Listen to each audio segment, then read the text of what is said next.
নারায়ণগঞ্জবাসী কেউ যেন আর বাসায় নেই, সবাই রাস্তায় নেমে এসেছে। আমিও আমার মেয়েদেরকে নিয়ে গিয়েছিলাম এই যে আমাদের স্বাধীনতা 24 সালের স্বাধীনতা উদযাপন করার জন্য।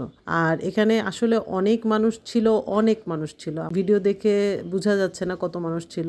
তো আমি আমার মেয়েদেরকে নিয়ে একটু ঘুরে ঘুরে দেখলাম আর একটু ছিল সেটার পিছু পিছু গিয়েছি। তো আমি আজকে এই স্বাধীনতার প্রাককালে আমি একটা কথাই বলবো, এত কষ্ট এত রক্তের বিনিময়ে অর্জিত স্বাধীনতা সেটা যেন আমরা নষ্ট না করি। আমরা সংখ্যালঘু সহ বিরোধী মতের সবাইকে আমরা যেন সম্মান করি, অতীতের ইতিহাস থেকে যেন আমরা শিখি। আগের সরকার যেমন বিরোধী মতটাকে খুব কঠোর হস্তে দমন করেছে, এটা যেন আমরা না করি, সবাইকে সম্মান করি, কারণ ওরাও আমাদের দেশের মানুষ। আর আমরা আমাদের ভাবমূর্তি যেন আন্তর্জাতিক বিশ্বে সমুন্নত রাখি, এমন কোনো কিছুই করব না যে আমাদের ভবিষ্যতে যেন আমাদের আফসোস করতে হয়। সবাইকে জানাই বিজয়ের শুভেচ্ছা।